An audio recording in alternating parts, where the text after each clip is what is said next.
Hello, everybody. I'm Chris Wilson in San Francisco, California. On a bright, sunny afternoon when the fog just lifted, I've had a couple of opportunities to meet with a couple of you. First of all, I just want to say thank you so much to Christy and to Gwyneth for inviting me and David to be with all of you and to be a part of your leadership development journey.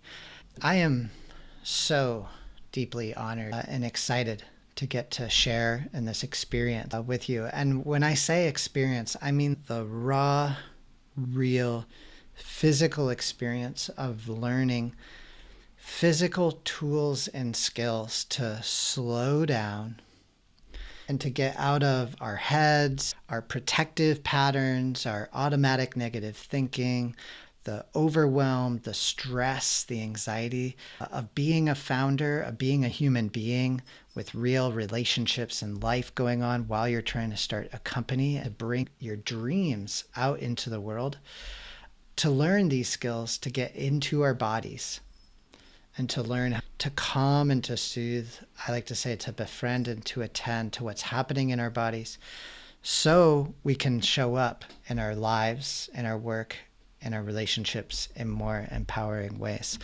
Dave has probably heard me say something to that point more times than he needs to, but it's my first time getting to be with all of you, and I'm not in Australia with you at the retreat.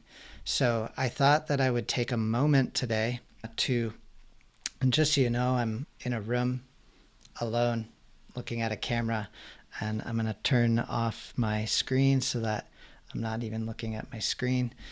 I really just wanted to take a moment to introduce the work and my perspective on the work that we're going to do together here over the next 3 months. I wanted to say thank you and to provide a view. And when I say to set the view, I mean a top-down perspective of the models and the perspective that I bring and that I think Dave as well shares with me, that we bring into leadership development. And I want to provide that view and then also do an overview of the process that we might move together through. I'm doing this for two main reasons. One is I want to introduce these topics outside of the space in a way that you can listen to it while you're going for a walk. You don't have to watch me. I don't have any slides. And I'd love to invite you to just maybe go for a walk to listen to this presentation and to allow these topics and this presentation to just imprint on you like clay, but to wash over you just so that you start to develop some awareness of the view, of the map that we're going to move through. But then as I say that, I want to remind all of us that when we talk about concepts, when I talk about concepts, when I talk about models from which to view our experience of being human beings and of becoming leaders and founders with the intention of developing our capacity to communicate and to collaborate, to birth the companies that we're birthing, that these are models. They are not the actual experience that can only be felt on and in our bodies. So that's important for me to say right off the bat because I practice from what's called an integral approach, meaning when I talk about a model, I'm doing it with that in mind, that there's no one model to overarch all of human experience. Each model is beautiful for its reason, its purpose, and I'm looking to find the connection between your models that you use, that you're coming in with, that you've picked up, your tools that you've picked up in your life until you came here today. I'm looking to learn about those models and to connect these models with those models. And we're all doing that together and alone here. With that in mind, it's not my way or the highway. So I'd like to talk about 3 things to set the view. The first is, what is embodied leadership? The second is polyvagal theory and the nervous system. And the third is embodied states of awareness. The reason those 2 things undergird embodied leadership is to learn how our nervous system works because we don't control it. It's running autonomically below our conscious awareness. and we can reshape, redirect when we come into a challenge. But in this talk, all I want to introduce is, what is embodied leadership? I want to introduce polyvagal theory, the building blocks of polyvagal theory in the autonomic nervous system, in order to connect that to embodied leadership. And lastly, a review of the 3 embodied states of awareness that we're going to be becoming aware of, so that when we're in our group sessions together, you already have some of these concepts and we can just play some games, learn some practices, some skills, and bring these practices into our day-to-day life and work and relationships, and to respond in more empowering ways. And as we go through these 3 steps together over the next 3 months, my intention is that you leave this journey with the opportunity to choose for yourself, to consciously choose for yourself, to step into embodied leadership. When a person becomes aware of what is happening underneath the surface and how that is affecting their day-to-day responses and reactions to challenges and threats of daily life and work, and they actively choose, you choose to answer the call, or to take responsibility to calm and to soothe those things, or to learn how to do that so that other people in your life don't have to do it for you, that is a huge turning point. It is a massive shift, and it is a gift to your team. It's a gift to your co-founder. It's a gift to your parents. It's a gift to your kids, and it's a gift to everyone that you come into contact with. And so we can talk about what that means over time. But for now, you don't need to understand or keep up with anything. Just want to talk about these 3 things and bring them in a creative and conversational way. Okay. So if you haven't started going for a walk already, you don't need to be looking at me on a screen. But I want to begin by answering point number 1. What is embodied leadership? The way that I always like to begin this exploration is I like to remind myself that you and I survived to get here. We actually survived, which means that it's recognizing that the environment around us is life-threatening. In order to get here, our body and our nervous system adapted to keep us safe. And that our nervous system is nervous. And as we learn more about the nervous system, in the next step, when I talk about polyvagal and the nervous system, is that the nervous system is a 2-way switch. It can't be in 2 states at once.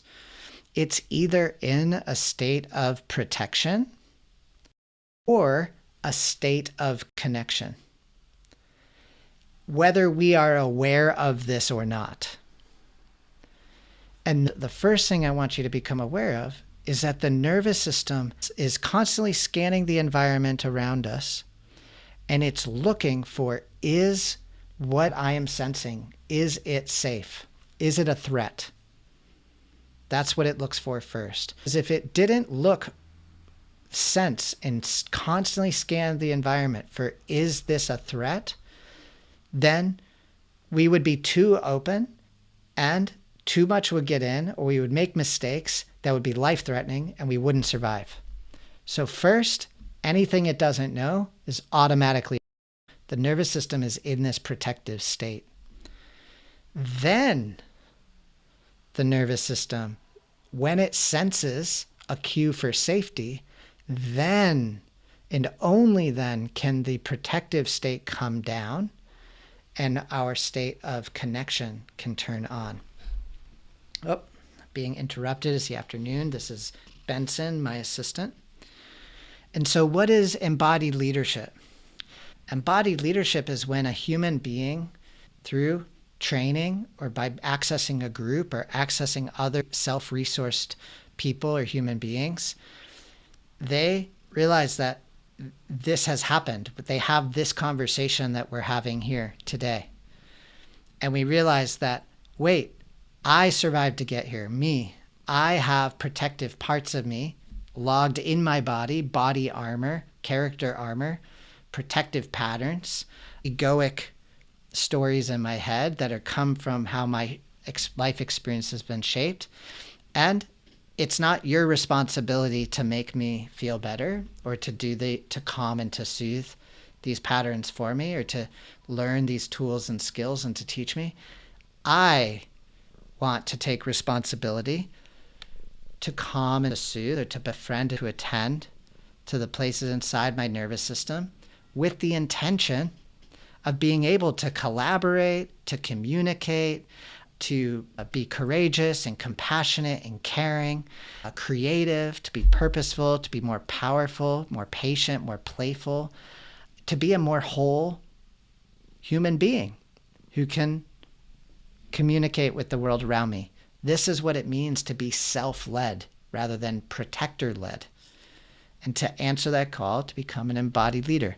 And I hope that as you listen to this, as you get to meet me, as you get to move through the experience of Techstars over the next 3 months, and we get to have our 3 sessions, I hope that some part of this training and this experience really connects with you in a deeply meaningful and humanistic way, and that we can ground this in clear, effective tools that will help you manage yourself and collaborate with your team and bring your creative purpose out into the world, your business out into the world, and to be more successful. Okay, so number 2, let's talk about polyvagal theory and the nervous system.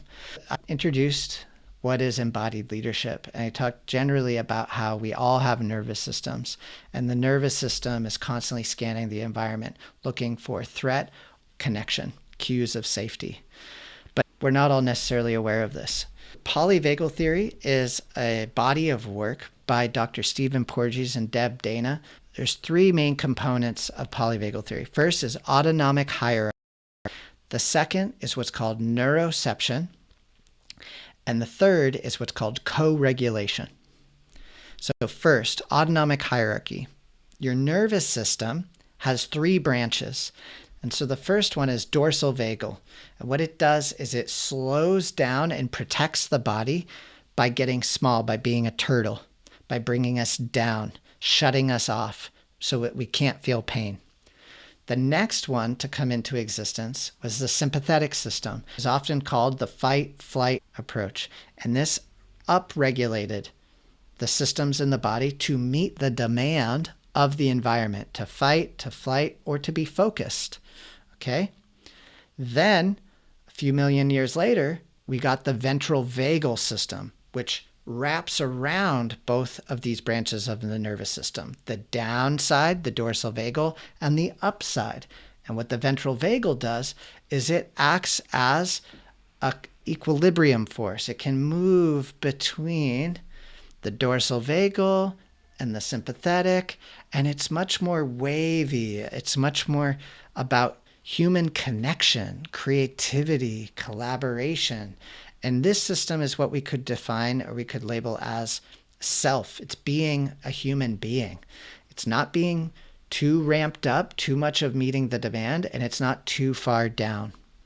Now, between these 3 systems is the vagus nerve, which runs from our toes behind our calves to protect it from threat, behind our knees, inside of our groin and our thighs, around our belly and our digestive system, up behind the backbone, behind the lungs and the heart, and up around the shoulders into the armpits, up around the ears through the back of the head and around to the face and the eyes and the lips and all of the muscles on your face. This is the vagus nerve. And the vagus nerve is sending sensory information from the body up to the brain and motor information from the brain down to the body. 80% of the information goes from the bottom up, and only 20% goes from the top down. And why is this important? the body is taking in all of this sensory information and then sending a smaller amount of information about how to make decisions about what is a threat and what isn't, and how to react or respond to it down. And only 20% of the bytes of information go down, and 80% go from the bottom up. And again, this is in order to survive. The body adapted to take in more sensory information in order to protect itself. And it only gave 20% of those pathways to making decisions about how to respond to that protection, whether to calm, to soothe, or to reinforce that protective pattern, right? What's important here is what's called the vagal brake. And what the vagal brake does is it's like a throttle on our heart, which goes up the beats, and the heart responds to this threat with cortisol and norepinephrine and all of the hormones that happen when we come into a sympathetic state.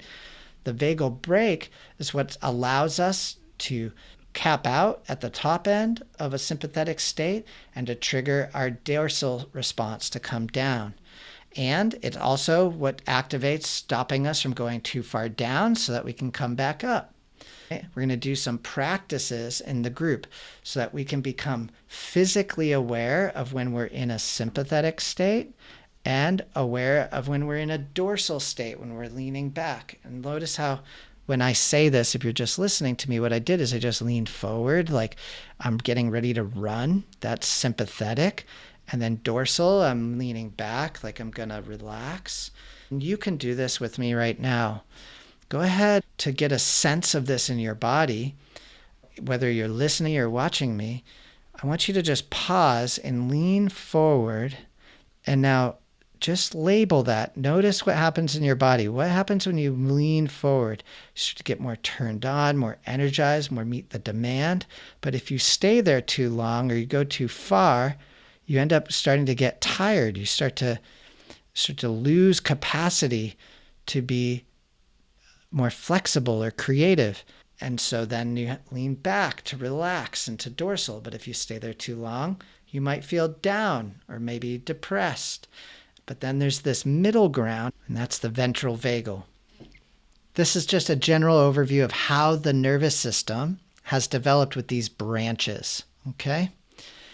And then we have the ventral vagal brake, or the vagal brake. We are going to do some exercises to become aware of this as a leader so that we can start to take conscious or control over it and reshape our response to threat, to save energy, to be more resilient, to be more receptive, more collaborative when we're in the challenge zone of life and relationships.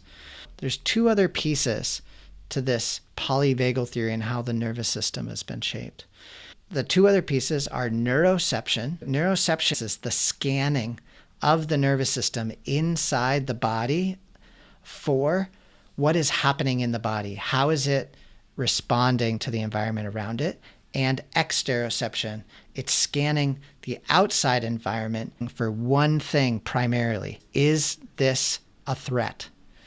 And only if a cue for safety is seen or felt does it calm that protective state and open us to a more connected quality of being.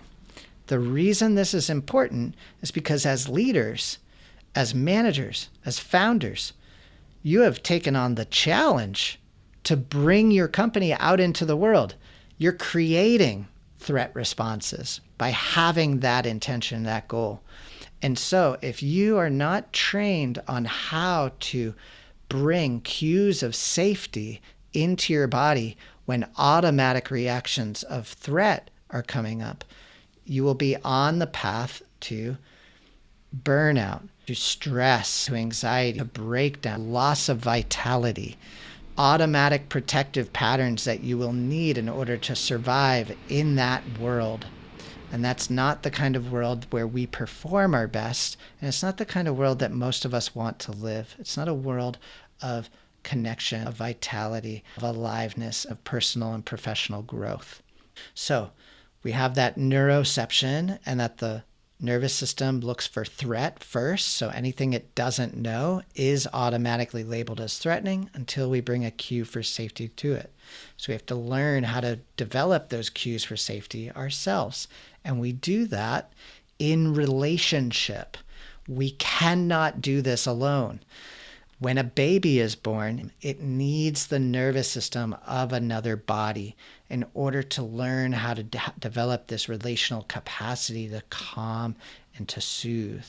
And that's what a big part of being in a cohort like this is all about, is doing this together. So we learn by feeling and being in the space together. We learn these things. We share these challenges. We're going to learn these skills. And that's what happens in our one-on-one sessions with your coach. And that's what's going to happen in our group sessions.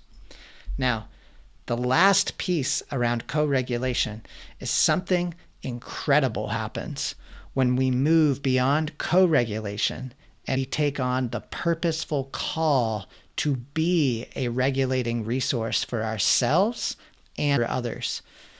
For those individuals in the world that see all of this going on and then step forward into the relational field and say, I'm not just doing this for myself.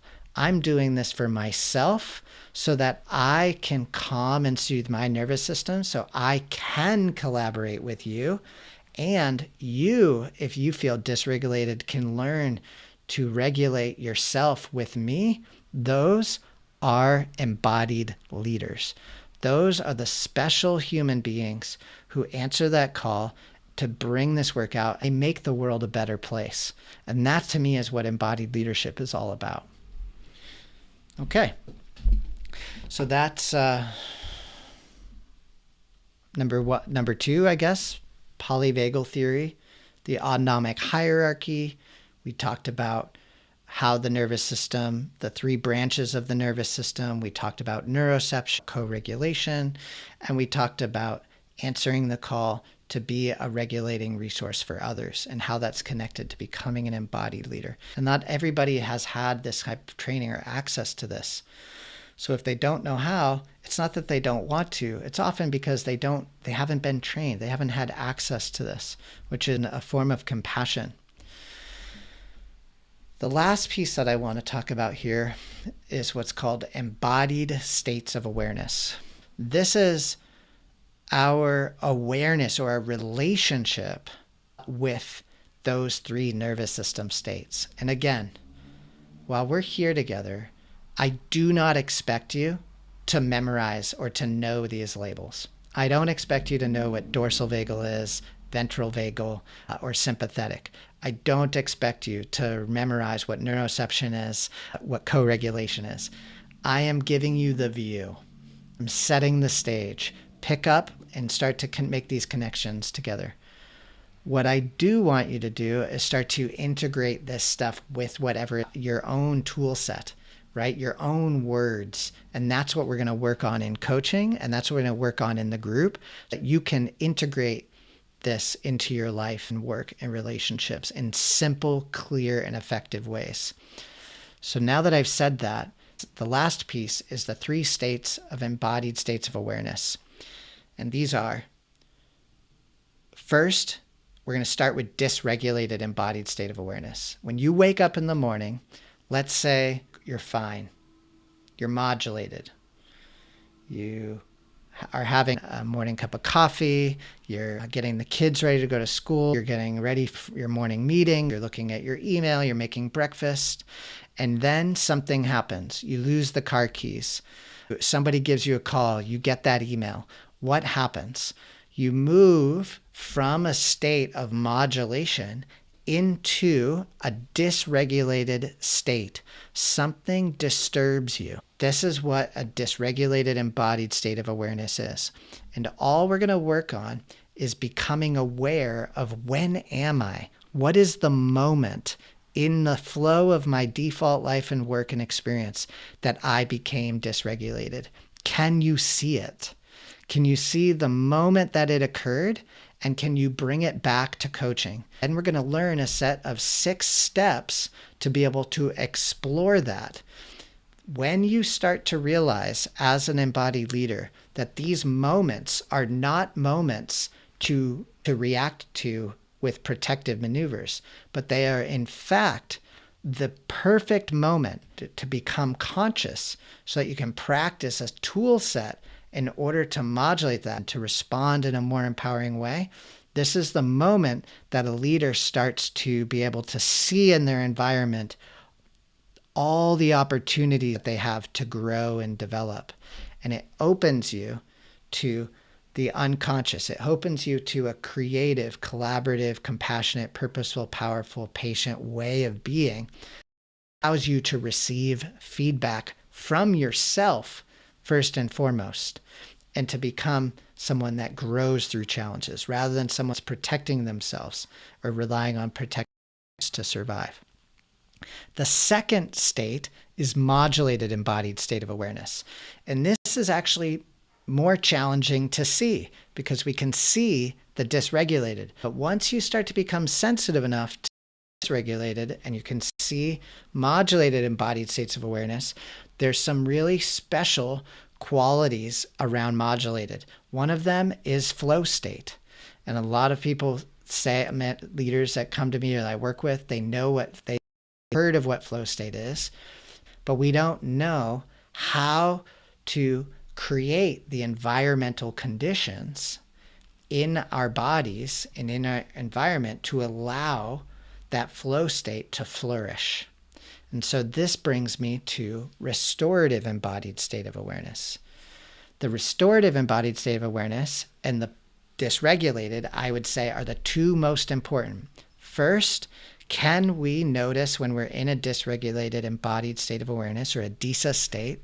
And can we develop tools to downregulate or to respond to the dysregulated embodied state of awareness with modulation? And on the other end, can we learn to access or cultivate restorative states in micro moments throughout our day or in larger moments during our week or month that allow us to transform, to access new qualities of being, to restore us, to give us the ability to bring vitality and resources back into the challenge zone. So what I just talked about were the three states of embodied states of awareness. There's DISA, or dysregulated, MISA, or modulated embodied state of awareness, and RISA, or restorative embodied state of awareness. In our first session, we are going to play some games. Oh, Benson is back here playing with me. Not sure if you're watching me or listening, but we are going to play some games and do some practices together as a cohort to become aware of real life events that occurred in our life that represent each of these states. And once we can see these states, we're going to go back into our life to notice them, to bring them back with conscious awareness into the group coaching. And then we're going to learn how to respond to these in more empowering ways. And in that second session, that's when we're really going to start to place these things. That's oftentimes when leaders start to have those aha moments. And then in our last session, 3 months from now, we're going to celebrate everybody moving through this experience together. And we're going to reflect back on everything that we've learned, make some connections. And I want to create the environment now that we've all had an opportunity to be together and to experience these practices, and we're aware of these practices, I want to give you all the opportunity individually to make your own embodied leadership declaration and to choose for yourself to step into embodied leadership, to take responsibility, to do this deeply meaningful reshaping work for the good of yourselves and everyone on your team and all things. I'm Chris Wilson. I've got an antsy cat here on my lap who wants to be fed. I can't wait to get to be in group with all of you and to get to meet all of you. And thank you so much, Christy, for inviting me and Dave in for this experience. It's going to be such an honor to get to meet all of you. I hope you have a great evening and a great weekend. Bye.